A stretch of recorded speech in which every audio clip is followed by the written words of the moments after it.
Second जो है that is conservative DNA replication.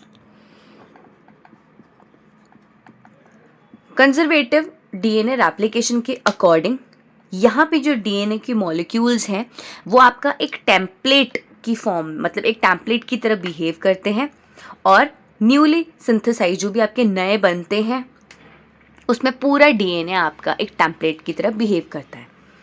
Complete DNA, यहाँ पे स्ट्रैंड नहीं बिहेव करेगा, यहाँ पे कंप्लीट डीएनए एक टेम्पलेट की तरह बिहेव करता है।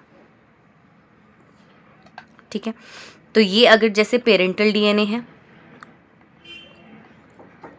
ये अगर पेरेंटल डीएनए है तो ये पूरा का पूरा एक टेम्पलेट की तरह बिहेव करेगा। और आपके पास ऐसा हो सकता है जब फर्स्ट रेप्लिकेशन होगा,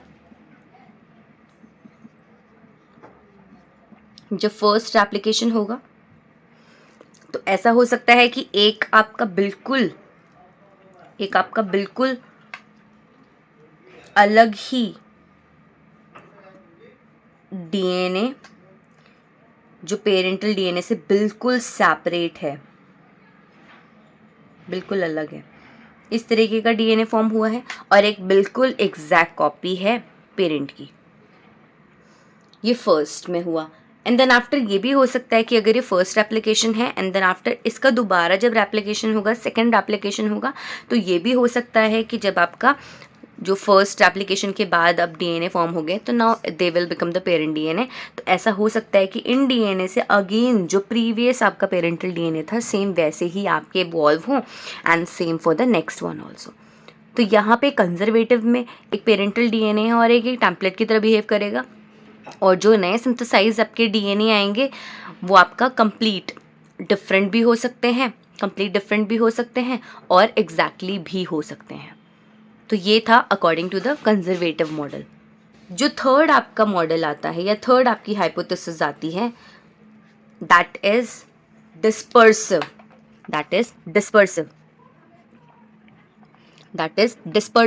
DNA replication. Dispersive DNA replication के अकॉर्डिंग क्या है, इसके अकॉर्डिंग जब भी डीएनए रेप्लिकेट करता है तो जो पार्ट, एक छोटा सा पार्ट ओल्ड स्ट्रैंड का या फिर पेरेंट स्ट्रैंड का अटैच हो जाता है जो भी आपका न्यूली सिंथेसाइज्ड डीएनए है उसके साथ। मतलब अगर ये आपका पेरेंट डीएनए है, अगर ये आपका पेरेंटल डीएनए है, तो जब इसमें आपका सिंथेसिस होगा तो यहाँ पे क्या होंगे,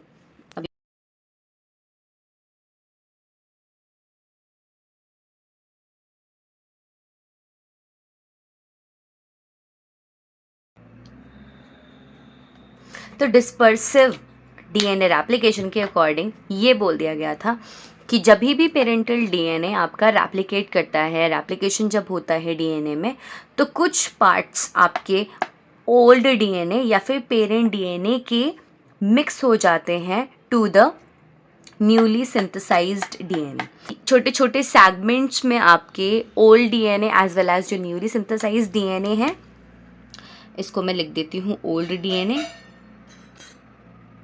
और जो ब्लू से लिख रही हूँ these are the new DNA. Okay, new DNA, और इनको लिख देती हूँ ओल्ड डीएनए, न्यू डीएनए। तो ओल्ड डीएनए, न्यू डीएनए दोनों के दोनों आपस में छोटे छोटे सेगमेंट्स में आपकी क्या हो जाएंगे, जुड़ जाएंगे, सिंथेसाइज होंगे, और इस तरीके से आपका जो नया डीएनए है वो सिंथेसाइज होगा और डीएनए रेप्लिकेट इस तरीके से होगा। क्लियर? तो ये था डिस्पर्सिव डीएनए। तो नाउ अब हम लोगों को चेक करना था कि वेदर जब डीएनए रेप्लिकेशन होता है तो वो आपका कंजर्वेटिव होता है, सेमी कंजर्वेटिव होता है, या फिर डिस्पर्सिव होता है। तो यहाँ पे मैथ्यू मिचेल्सन ने और फ्रैंकलिन स्टेल ने एक्सपेरिमेंट किया था 1958 में इस चीरिया कोलाई के ऊपर। तो अब हम लोग देखते हैं कि वो एक्सपेरिमेंट क्या था।